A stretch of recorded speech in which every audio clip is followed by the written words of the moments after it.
إن الحمد لله نحمده ونستعينه ونستغفره ونؤمن به ونتوكل عليه ونعوذ بالله من شرور أنفسنا ومن سيئات أعمالنا من يهده الله فلا مضل له ومن يضلله فلا هادي له وأشهد أن لا إله إلا الله وأشهد أن محمدا عبده ورسوله أما بعد فقد قال الله تعالى في كلامه المجيد والفرقان الحميد فأعوذ بالله من الشيطان الرجيم بسم الله الرحمن الرحيم قاف والقرآن المجيد بل عجبوا أن جاءهم منذر منهم فقال الكافرون هذا شيء عجيب أإذا متنا وكنا ترابا ذلك رجع بعيد قد علمنا ما تنقص الأرض منهم وعندنا كتاب حفيظ بل كذبوا بالحق لما جاءهم فهم في أمر مريج أفلم ينظروا إلى السماء فوقهم كيف بنيناها وزيناها وما لها من فروج والأرض مددناها وألقينا فيها رواسي وأنبتنا فيها من كل زوج بهيج تبصرة وذكرى لكل عبد منيب ونزلنا من السماء ماء مباركا فأنبتنا به جنات وحب الحصيد والنخل باسقات لها طلع نضيد رزقا للعباد وأحيينا به بلدة ميتا كذلك الخروج كذبت قبلهم قوم نوح وأصحاب الرس وثمود وعاد وفرعون وإخوان لوط وأصحاب الأيكة وقوم تبع كل كذب الرسل فحق وعيد أفعينا بالخلق الأول بل هم في لبس من خلق جديد وقال في موضع آخر يا أيها الذين آمنوا قوا أنفسكم وأهليكم نارا وقودها الناس والحجارة تعریف و توصیف حمد و ستائش بزرگی اور کبریائی اس وحدہ لا شریک کے لیے جو یکوتن ہے اس کائنات کا خالق و مالک ہے اور اس کے بعد انگنت بے شمار درود و سلام سب سے آخری نبی سید المرسلین شافی محشر ساقی کوثر احمد مجتبی محمد مصطفیٰ صلی اللہ علیہ وسلم کی ذات گرامی پر اللہم صلی علی محمد وعلی آل محمد کما صلیت علی ابراہیم وعلی آل ابراہیم انکا حمید مجید اللہم بارک علی محمد وعلی آل محمد کما بارکت علی ابراہیم وعلی آل ابراہیم انکا حمید مجید رب اشرح لي صدري ويسر لي امري واحلل عقدة من لساني يفقهوا قولي ربی زدنی علما ربی زدنی علما ربی زدنی علما. آج کے اس خطبہ جمعہ میں جو عنوان آپ کے سامنے رکھنا ہے انشاءاللہ وہ عنوان ہے ہمارے بچے ہماری ذمہ داری. یقیناً اللہ رب العالمین انسانوں کو جو نعمتیں عطا کرتا ہے نعمتیں دیتا ہے ان نعمتوں میں ایک بہت بڑی نعمت اللہ رب العالمین نے اولاد کو قرار دیا ہے کہ ہم نے تمہیں اولاد عطا کی ہم تمہیں صاحب اولاد بناتے ہیں کسی کو لڑکا کسی کو لڑکی دیتے ہیں. اللہ رب العالمین اپنے اس انعام کو اپنے اس تحفے کو قرآن میں اور احادیث میں اللہ کے نبی بار بار ذکر کرتے ہیں کہ یہ اللہ تعالیٰ کا بہت بڑا انعام ہے اور اس انعام کی قدر ان لوگوں کو اور زیادہ ہوتی ہے جنہیں اللہ تعالیٰ کچھ وقفے کے بعد یہ نعمت دیتا ہے کچھ وقت کے بعد نعمت دیتا ہے کچھ سالوں کی دعاؤں کے بعد یہ نعمت دیتا ہے. کسی کو اللہ فوراً عطا کرتا ہے کسی کو رک کر عطا کرتا ہے اور کسی کو لمبی عمر میں عطا کرتا ہے. اور اسی لیے آپ دیکھیں کہ وہ انبیاء جن کے پاس اولاد نہیں تھی وہ اولاد کے لیے دعائیں مانگا کرتے تھے. حضرت ابراہیم اولاد کی دعا مانگا کرتے تھے حضرت زکریا اولاد کی دعا مانگا کرتے تھے اور بزرگی میں جب اولاد تھی تو اللہ تعالیٰ نے حکم دیا کہ تم اس نعمت کا شکریہ ادا کرو. کہ اللہ نے تمہیں اولاد جیسی نعمت دی، چاہے بیٹا چاہے بیٹی جو بھی دیا وہ اللہ تعالیٰ کی نعمت ہے، تمہاری نسلوں کو آگے بڑھانے کا ذریعہ، تمہارے نام کو آگے بڑھانے کا ذریعہ، تمہارے خاندان کو آگے بڑھانے کا ذریعہ۔ غرض یہ کہ اللہ تعالیٰ کی نعمتوں میں بہت بڑی نعمت اولاد ہوتی ہے، اور اسی لیے جب اللہ تعالیٰ کہتا ہے کہ میں تمہیں اولاد کی نعمت دیتا ہوں تو اللہ تعالیٰ ساتھ ہی یہ کہتا ہے کہ اس نعمت کے بارے میں تم سے سوال بھی کروں گا، کہ جیسے اللہ تعالیٰ قرآن میں ہم کو دیتے ہوئے ارشاد فرماتا ہے کہ ثم لتسألن یومئذ عن النعیم، کل روز قیامت اللہ تعالیٰ تم سے نعمتوں کے بارے میں سوال کرے گا، تو اس میں ساری نعمتیں داخل ہے، اس میں اولاد بھی داخل ہے، کہ اللہ تعالیٰ تم سے اس نعمت کے بارے میں سوال کرے گا، کیا تو نے اس کا حق ادا کیا، کیا تو نے اس کی تربیت کی، کیا تو نے اسے پڑھایا لکھایا، اس سے باشرع بنایا، مسلمان بنایا۔ اللہ تعالیٰ تم سے اس سلسلے میں سوال کرے گا، اللہ تعالیٰ تم سے اس سلسلے کے اندر پوچھے گا۔ اور جو آیت میں نے اپنے سامنے تلاوت کی، اللہ تعالیٰ ارشاد فرماتا ہے کہ وہ لوگوں جو ایمان لائے ہو قوا انفسکم واہلیکم نارا، اللہ تعالیٰ ذمہ داری بتا رہا ہے کہ اے لوگوں تم اپنے آپ کو بھی اور اپنی اولاد اپنے خاندان کو بھی جہنم کی آگ سے بچاؤ۔ قوا انفسکم واہلیکم نارا وقودها الناس والحجارہ، اس آگ سے بچاؤ جس آگ کا ایندھن لکڑیاں نہیں ہوں گی، اللہ تعالیٰ انسانوں کو ڈال کر پتھروں کو ڈال کر اس آگ کو جلائے گا، اس آگ کو اور زیادہ تیز کیا جائے گا، لیکن تمہیں ڈال کر تمہیں ہی جلایا جائے گا اس آگ کے اندر۔ اس آگ سے اپنے آپ کو بھی بچاؤ اور اپنی اولاد کو بھی بچاؤ، اپنے بیوی بچے اپنے گھر والوں کو بچاؤ۔ اور اس کے اوپر اللہ تعالیٰ کہتا ہے کہ علیہا ملائکۃ غلاظ شداد لا یعصون اللہ ما امرهم بہ، کہ اللہ رب العالمین نے اس آگ کے اوپر ایسے سخت دل فرشتوں کو نگراں بنایا ہے کہ تم رو چلاؤ پیٹو کچھ بھی کر لو وہ تم پر رحم نہیں کرے گا۔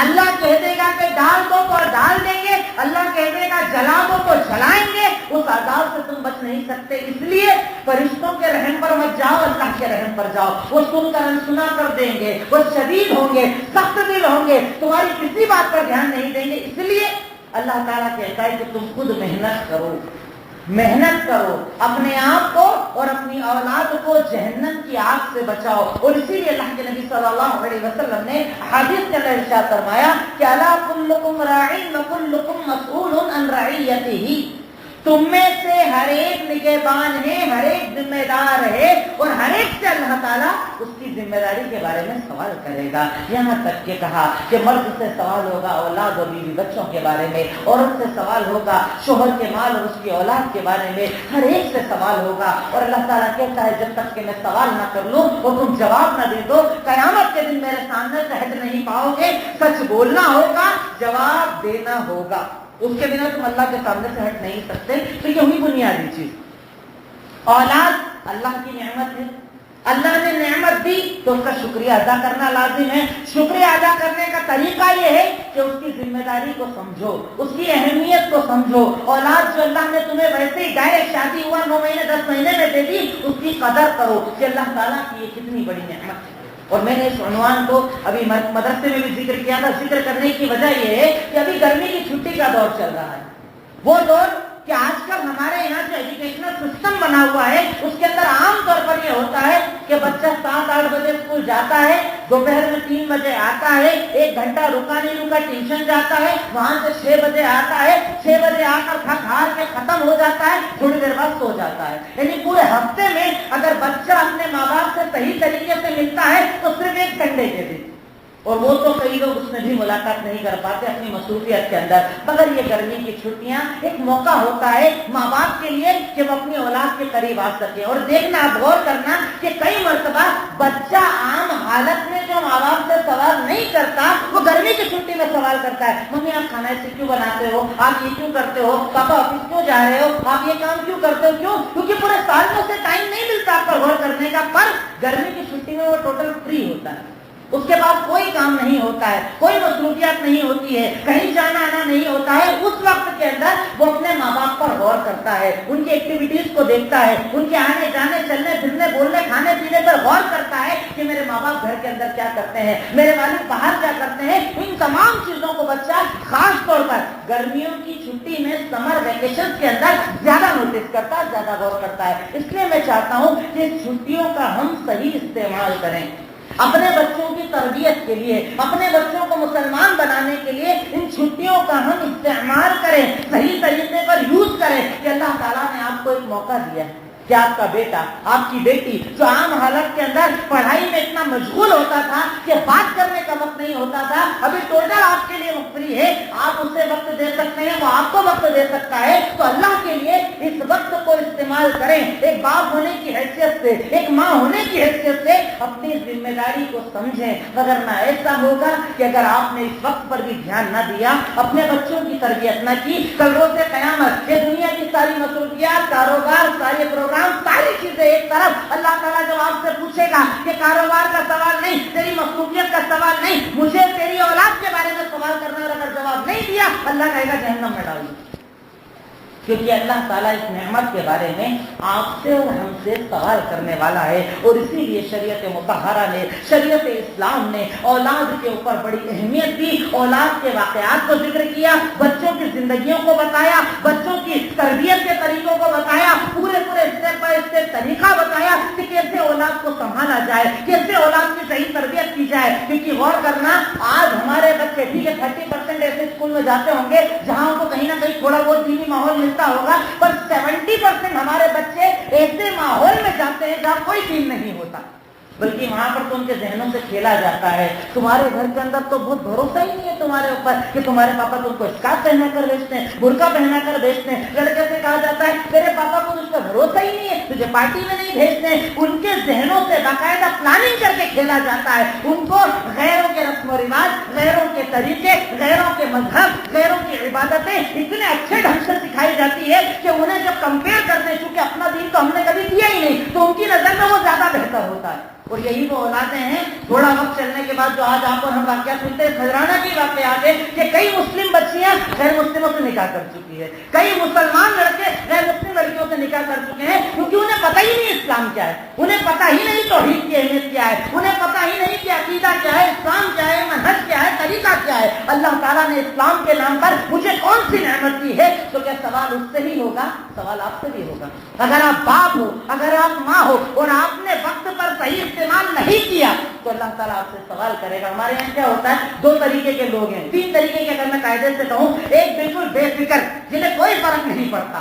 ایک وہ کہ جنہیں فرق پڑتا ہے پر ان کو طریقہ نہیں پتا کہ کرنا کیا رہتا ہے. تیسرے وہ کہ بچپن میں تو بچہ ہی تو ہے, کپڑے آدھے پہنے پورے پہنے بچہ ہی تو ہے, غلط حرکت کرے بچہ ہی تو ہے, گالیاں دے بچہ ہی تو ہے, بدتمیزی کرے بچہ ہی تو ہے, نماز نہ پڑھے بچہ ہی تو ہے. جب وہ بچہ تھا, اور اب جب بڑا ہو کر وہی باپ کو جب گالیاں دے, ماں کے ساتھ نافرمانی کرے, برقعے پردے کا منع کرے, نماز پڑھنے کا منع کرے, تو زمانے میں مار ٹھوک کر اسے مسلمان کرنا چاہتے ہیں. یہ بیوقوفی بھرا طریقہ ہے. جب وہ مٹی آپ کے ہاتھ میں اللہ نے دی تھی, آپ کو گیلی مٹی دی تھی کہ لے اس سے مٹکا بنا لے, جو بنانا ہے وہ بنا لے, جب آپ نے اسے نہیں بنایا, اب ڈھیر کی طرح چھوڑ دیا, اب طرف ہونے کے بعد آپ سوچو کہ اسے سدھار لو, یہ ناممکن, کچھ نہیں کر سکتے. تربیت کا وقت جب اللہ نے دیا ہے, تب اس کی اہمیت کو سمجھو, تب اس کی قدر کرو, اس نعمت کی قدر کرو, اور اپنے وقت کو صحیح استعمال کرو. ورنہ یہ مت سوچنا کہ میں دنیا کے اندر نمازی بھی ہوں, پرہیزگار بھی ہوں, عمری بھی ہوں, حاجی بھی ہوں, سب ہوں. اللہ تعالیٰ تجھ سے تیری اولاد کے بارے میں بھی سوال کرے گا. ورنہ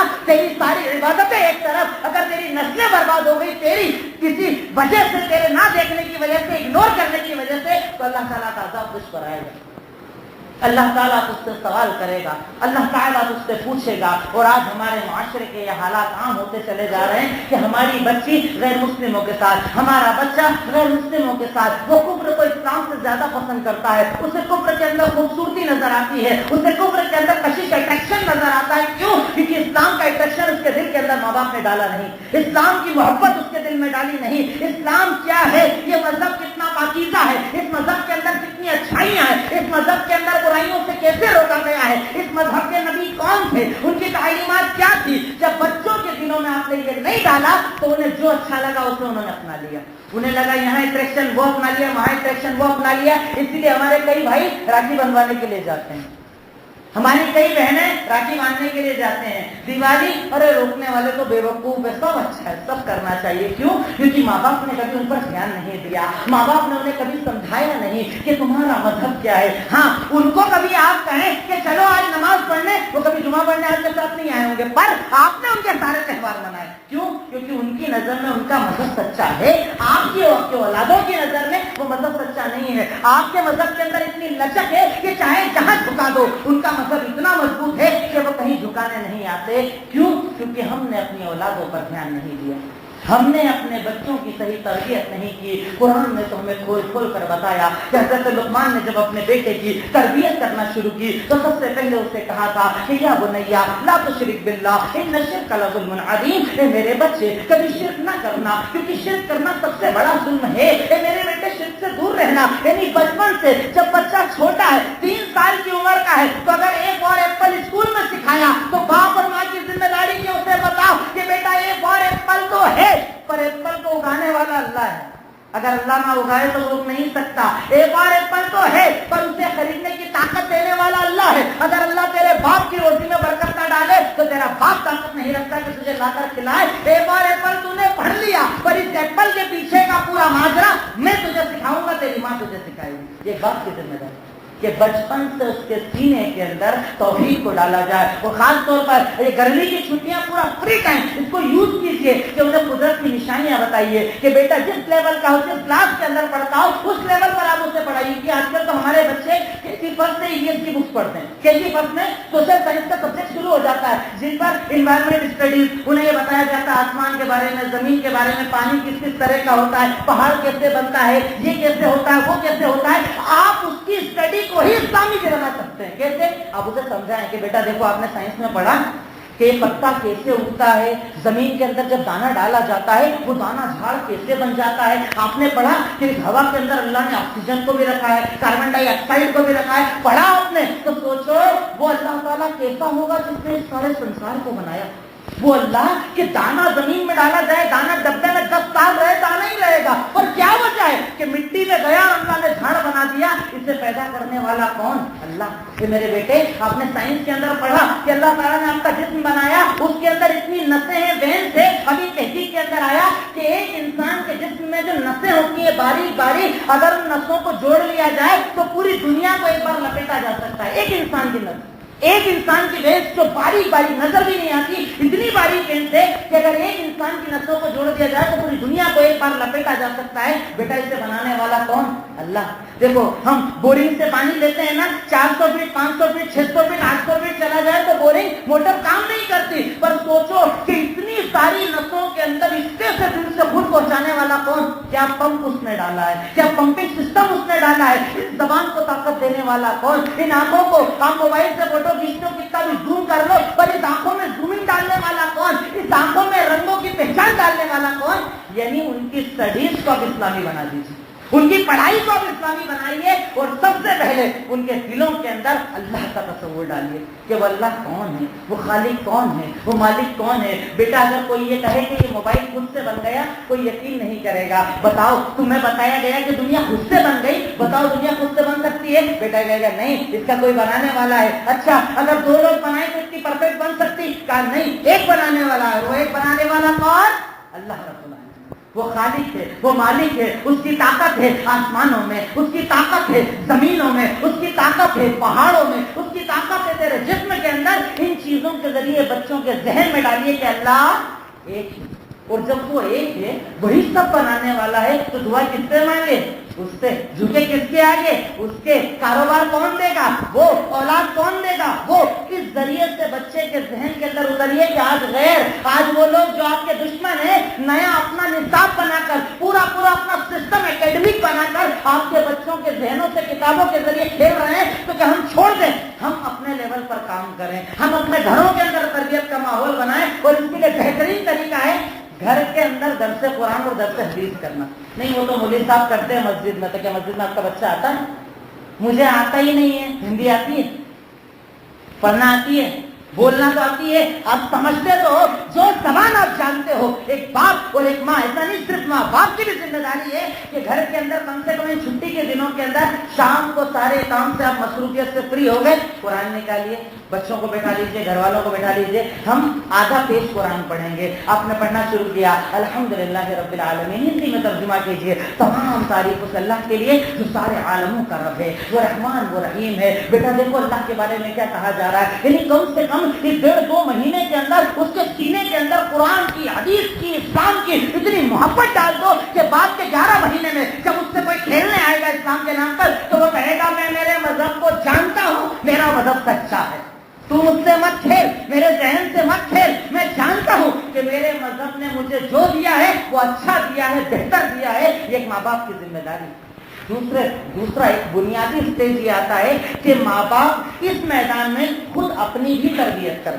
ہمارے گھروں میں کیا ماحول ہوتا ہے؟ عام طور پر بیوی کو بچوں کے سامنے گالیاں دینا، بدتمیزی سے بات کرنا، بیوی پر ہاتھ اٹھانا، یا بیگم کا شوہر کی نافرمانیاں کرنا، وہ جو حکم دے اس کے خلاف عمل کرنا۔ جانتے ہیں اس کا نتیجہ کیا ہوتا ہے؟ سائیکولوجیکل ایفیکٹ کیا ہوتا ہے اس کا؟ ایک بچہ جب بچہ ہوتا ہے نا، سب سے پہلے اس کی نظر میں اگر کوئی آئیڈیل ہوتا ہے تو کون؟ اس کے ماں باپ۔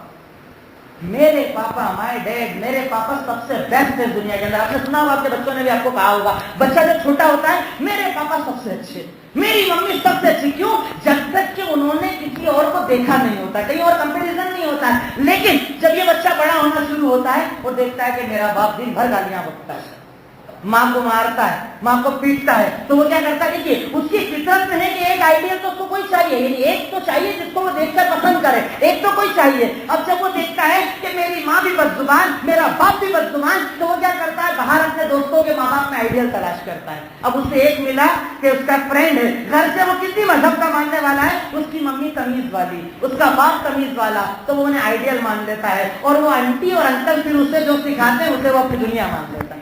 آنٹی نے بولا ہے اسکارف پہننے کی کوئی ضرورت نہیں ہے، گھر سے تو اسکارف پہن کے جاتی ہوں پر وہاں جا کے کھول دیتی ہوں۔ آنٹی نے بولا ہے، انکل سمجھاتے ہیں کہ بیٹا پارٹی میں جا سکتے ایک بار جھوٹ بول دو، کوئی دقت والی بات نہیں۔ کیوں؟ کیونکہ جب آپ ماں باپ کی شکل میں اگر آئیڈیل نہیں بنو گے تو وہ کہیں اور آئیڈیل تلاش کرے گا۔ اس لیے آپ کی یہ ذمہ داری، یہ پہلی چیز، ایک شوہر کا بیوی پر یہ حق ہوتا ہے کہ محبت سے سمجھائے، لیکن اگر سختی کی ضرورت پڑے تو کبھی بچوں کے سامنے سختی نہ کریں، کبھی بچوں کے سامنے بدزبانی نہ کریں، کبھی بچے کے سامنے ایک دوسرے کو ذلیل و رسوا نہ کریں، کیونکہ جب آپ اپنے آپ کی عزت نہیں کروائیں گے، بھی شوہر اگر اپنی بیوی کی عزت نہیں کرے گا تو اولاد کیسے ماں کی عزت کریں گے، کیسے باپ کی عزت کریں گے؟ وہ اپنے آئیڈیل آپ کو بنانا چاہتے ہیں۔ اسی لیے شریعت مطہرہ نے خود اللہ کے نبی کو آپ دیکھیے کہ اللہ تعالیٰ نے کہا کہ انک لعلی خلق عظیم، کہ آپ اخلاق کے سب سے اعلیٰ نمونے ہیں۔ اس کے بعد کہا کہ اگر تمہیں کسی کو آئیڈیل بنانا ہے تو محمد رسول اللہ صلی اللہ علیہ وسلم کو اپنا آئیڈیل بناؤ۔ یعنی پہلے اللہ نے انہیں آئیڈیل بنایا اور اس کے بعد بولا کہ آئیڈیل بناؤ، یعنی آپ کو آئیڈیل بننا ہوگا، آپ کو آپ کی زبان میں مٹھاس لانا ہوگی، بیوی سے نرمی سے بات، بچوں سے نرمی سے بات، بچوں کو وقت دینا، بچوں کے ساتھ رہنا، یعنی سب سے پہلے آپ دونوں کا جو رشتہ ہے پہلے اسے مضبوط کیجیے۔ میاں بیوی اگر آپس میں مضبوط ہو جائیں، بھائی اگر آپ کو بہت ضروری ہو گیا ہے، کوئی بات بڑی ہو گئی ہے، کمرہ بند کیجیے اور بیوی سے بات کر لیجیے۔ پر کیا ضروری ہے کہ بچے کے سامنے آپ لڑیں، گالیاں دیں، جھگڑیں، ماریں، پیٹیں؟ ویسے بھی اسلام اس کو جائز قرار نہیں دیتا کہ آپ ہاتھ اٹھائیں۔ آخری رشتے میں ہاتھ اٹھانا پہلے تو محبت ہے، اخلاق ہے، اس کے بعد اگر ایک بیوی ہے تو کیا ضروری ہے ہر وقت شوہر کی نافرمانی کرنا؟ یہاں تک کہ کئی گھر میں یہ ہوتا ہے کہ شوہر کے جاتے ہی ماں اپنے یعنی شوہر کی، ان کے باپ کی برائی بچوں کے سامنے کرتی ہے۔ تمہارا باپ تو یہی ایسا کرتا ہی ایسا ہے، باتیں ہی ایسی ہے، اس کی سنتا ہی نہیں ہے، گالیاں ہی دیتا ہے۔ ایک وقت آتا ہے کہ وہ بچے اپنے باپ سے نفرت کرنے لگ جاتے ہیں، پھر اس کے بعد باپ بولے گا نماز پڑھنے وہ پڑھے گا، باپ بولے گا حلال کرنے وہ کرے گا، باپ بولے گا حلال کر تو اس کے غصے میں حرام کرنے لگ جاتا ہے وہ۔ تو اس لیے سب سے دوسری اسٹیج یہ ہے کہ اپنے آپ کو آپ آئیڈیل بنائیے، اپنی زبان میں نرمی رکھیے، گالیاں، بری زبان، بد زبانی، اس سے پرہیز کیجیے، تاکہ آپ کے بچے آپ کے اندر جب آئیڈیل دیکھیں گے تو اس کے بعد دنیا کی ساری طاقتیں انہیں بگاڑنے کی کوشش کر لیں، وہ بگڑیں گے نہیں۔ کیوں؟ کیونکہ میرا آئیڈیل، میرا باپ میرے سامنے بہت اچھا ہے، میری آئیڈیل میری ماں ہے اور اس سے اچھی دنیا میں کوئی ماں نہیں ہے۔ تیسری اسٹیج بچوں اور اپنے درمیان آئی ہوئی گیپ کو کم کیجیے۔ آج ہمارے یہاں گیپ بہت، ڈسٹینس بہت زیادہ ہوتا ہے۔ ایک بچہ جب تک بچہ ہوتا ہے نا تب تک وہ کیا کرتا ہے؟ آپ نے کبھی نوٹس کیا ہوگا، دکان سے آئے، کام سے آئے، آ کر کہتا ہاں پاپا پاپا ابو ابو آج ہم لوگ اسکول گئے، پتا اسکول میں کیا ہوا؟ آپ نے بولا جا یار ابھی بہت تھکا ہوا. ایک بار آ کے بولتا ہے، پھر دوسری بار آتا ہے ابو سنیے آج پتا ہمارے اسکول کے اندر کیا ہوا؟ آج ہم بیٹا ارے یار جا بیٹا بہت تھکا ہوا ہوں. دوسرا دن تیسرا دن پھر آیا بچہ، ابو سنیے. تیسرے دن آپ نے اگنور کیا، بولے جانا ہی نہیں ہے اس کے بعد بیکار. لیکن کبھی آپ نوٹس کرنا، بچہ اسکول سے آیا، آپ گھر پر رہنا، نہیں آپ کو کچھ نہیں آتا کچھ مت کرو، لیکن کیا کرو اس کی کاپی نکالو، بیٹا کاپی دینا تو آپ کی، بتانا تو آج کا آپ کا ہوم ورک کون سا ہے. ارے واہ اتنی اچھی رائٹنگ ہے آپ کی، ماشاءاللہ اتنا اچھا لکھتے ہو. پھر آپ بچے کی آنکھوں میں خوشی کو دیکھنا، ایک بار اس کے چہرے کی خوشی کو دیکھنا، اور اگلے دن اس کا پرفارمنس دیکھنا. کیوں؟ کیونکہ میرے پاپا کے پاس